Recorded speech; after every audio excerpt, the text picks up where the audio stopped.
The domestic economy, a strategic analysis. The average corporate employee will spend 267 hours this year commuting. That's 11 full days of her life spent in traffic, on trains, in the anxiety of late arrivals and delayed departures. 11 days she will never recover. You are not that person anymore. While the glass towers empty and refill like tidal patterns predictably exhausting, unchanged something quieter is happening. A reallocation of intellectual capital, a migration of strategic talent. The economists haven't named it yet, but you're living it. The return to the domestic sphere is not a retreat. It is a recalibration of where value is actually created. By the end of this transmission, you will understand why your home is not a compromise. It is your most defensible competitive advantage, and you will learn the exact operational framework that transforms domestic administration from invisible labor into visible equity. Let's establish the economic reality first. The traditional employment contract was built on a 20th century assumption that proximity equals productivity, that being seen equals being valuable, that your body in a chair from 9 to 5 constitutes proof of contribution. This model is now structurally obsolete, but the mythology persists. Here's what they don't tell you in the exit interview. The corporate environment is designed for extraction, not creation. Open floor plans optimize for surveillance, not deep work. Meeting culture exists to justify middle management, not to advance projects. The average knowledge worker experiences 87 interruptions per day in a traditional office setting.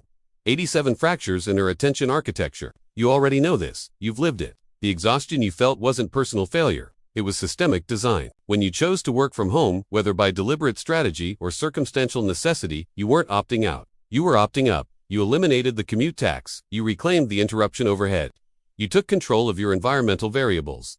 These are not small wins. These are foundational shifts in operational efficiency. But here's where most people stop. They think working from home is simply doing the same job in a different location, transporting the corporate model into the domestic space. This is where the opportunity gets missed. The women who are building real wealth from home understand something fundamental. They are not remote employees. They are private equity operators running a boutique portfolio from a zero overhead headquarters. Let me translate that. Private equity doesn't chase salaries. It builds assets. It identifies undervalued opportunities, applies strategic intervention, and creates appreciation over time. The domestic economy, when properly architected, operates on the exact same principles. Your home is not just where you live, it is your most significant asset class. It is where your intellectual property is developed, where your reputation is curated, where your family's human capital is invested in daily. Every conversation at the dinner table is a transfer of values. Every routine you establish is a systems protocol. Every boundary you set is governance. The corporate world taught you to see this as life admin. We see it as asset management. There is a concept we need to establish here. I call it the integrated operations model. In traditional business, there's a strict separation between the firm and the home, work life and personal life, professional identity and domestic identity. This separation was never natural. It was enforced. It allowed corporations to extract your labor without compensating for the domestic infrastructure that made that labor possible. Who managed your household so you could arrive at the office ready to produce? Who scheduled the pediatrician appointments, planned the meals, maintained the social calendar, ensured the home was a place you could return to and recover in? That labor was invisible. It was uncompensated. It was economically misclassified. The integrated operations model recognizes that these are not separate economies. They are one system. And the woman who controls the domestic headquarters controls the entire supply chain. You are not trying to balance work and home. You are running a vertically integrated operation where both domains feed into a single strategic objective, building a life of sovereignty, security, and legacy. This requires a complete reframe of what home admin work actually is. Let's take scheduling. The average household manages between 40 and 60 recurring obligations per month. School events, medical appointments, social commitments, maintenance windows, delivery coordination. In a corporate context, this would be called project management. It would require software. It would come with a title and a salary. In the domestic context, it's called just keeping track of things. Reframe it. Scheduling is resource allocation. You are making real-time decisions about where time the scarcest asset gets deployed.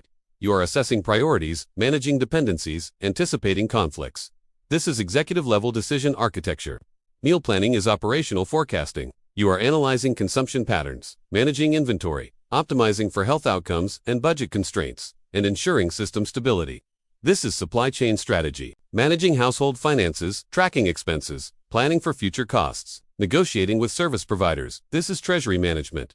This is CFO-level work. The reason you've been exhausted isn't because you're bad at this. It's because you've been doing senior leadership work without the title, the compensation, or the mental model that validates it. Once you see it correctly, everything changes. Now we arrive at the real opportunity. The women generating significant income from home are not doing administrative support for someone else's business. They are applying their administrative expertise to build their own. They understand that the same skill set that runs a household can run a consulting practice, a content platform, a service business, or a product line. The mistake is thinking you need different skills to make money. You don't. You need to commercialize the skills you already have. Let me show you what this looks like in practice. If you've managed a household budget for 5 years, you understand cash flow management better than most startup founders. That skill translates directly into bookkeeping services, financial coaching, or budget consulting. If you've coordinated complex family schedules, you understand project management. That translates into virtual assistant services, executive support, or operations consulting. If you've researched products, compared options, and made purchasing decisions for your family, you understand consumer behavior. That translates into affiliate marketing, product curation, or brand partnerships. The infrastructure is already built. The expertise is already developed. The only missing piece is the commercial frame. But let's be precise about what makes this work. Because working from home without structure is not freedom, it's chaos. The women who succeed in the domestic economy share one trait. They treat their home headquarters with the same operational rigor they would bring to a corporate office. Actually, more, because when you control the environment, you have no excuse for poor systems. I want to introduce you to a concept I use in my own operation.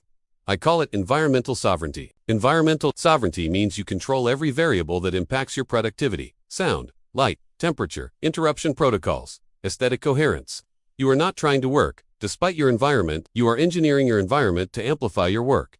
This is where most people fail. They try to work from the kitchen table, with the television on, with no boundaries, with no signal to their brain that the operator is now online. Your brain needs environmental cues. It needs to know when we are in execution mode and when we are in rest mode. Without these cues, you live in a state of constant low-grade activation.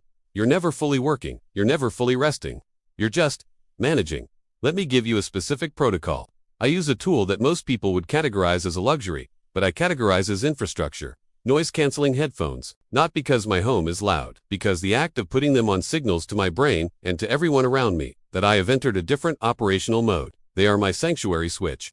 When the headphones go on, I am not available for domestic requests. I am not processing interruptions. I am in deep work. My family knows this. My clients know this. I know this. When they come off, I am fully present for whatever needs attention. No resentment, no fragmented focus, no guilt. This is not about blocking out your life. This is about creating clear zones of attention so you can be excellent in each domain instead of mediocre in all of them. If you are trying to build anything of substance from home, whether it's a business, a body of creative work, or simply a well-run household, you need your own version of the sanctuary switch. It might be headphones, it might be a specific playlist, it might be a physical object you place on your desk that signals the shift. But you need something, because without it, you are asking your brain to perform executive function in an environment that offers no executive support. This brings us to the deeper principle. The domestic economy is not just about making money from home. It's about reclaiming the notion that the home is the site of production, not just consumption. For most of modern history, the home was the economy. It was where food was grown, goods were made, children were educated, wealth was accumulated and transferred. The Industrial Revolution moved production out of the home and into the factory. The information economy moved it into the office, and we were taught that this was progress. That the home was now a private retreat, separate from the real work of the world. But that model is collapsing. And what we're witnessing now is not a return to some nostalgic past. It's an evolution into something new. A synthesis where the home becomes the headquarters of a globally connected, digitally enabled, strategically operated personal enterprise. You are not going backwards. You are going forward into a model that gives you leverage the corporate world never could. Let me bring this to the legacy level, because that's what this is really about. You are not just trying to earn an income. You are building an architecture your children will inherit. They are watching how you navigate the world. They are learning what power looks like, what discipline looks like, what it means to create something of your own. If they see you exhausted, resentful, and trapped by systems that don't respect you, that is what they will internalize as normal. If they see you calm, strategic, and in control of your time and your income, they will understand that sovereignty is possible. The noise in the background, the requests, the interruptions, the needs of small humans, that is not the obstacle to your empire. That is the reason for your empire. You are not building wealth despite your family. You are building wealth because of your family. This is the dynasty vision. The domestic economy is not a trend. It is a structural shift in how value is created, how families are sustained, and how women reclaim economic power on their own terms. You are not working from home because you couldn't make it in the corporate world. You are working from home because you understand that the corporate world was never designed to let you win. You have zero commute tax. You have full environmental control. You have the trust and proximity of the people who matter most. These are not consolations. These are compounding advantages. The only question is whether you're going to treat this like a fallback plan or like the strategic position it actually is. Disclaimer: this content is for educational and informational purposes only and does not replace consultation with a professional. Always consult a qualified professional for any questions related to finance or business. Tell us where you are building your empire from. See you in the next video.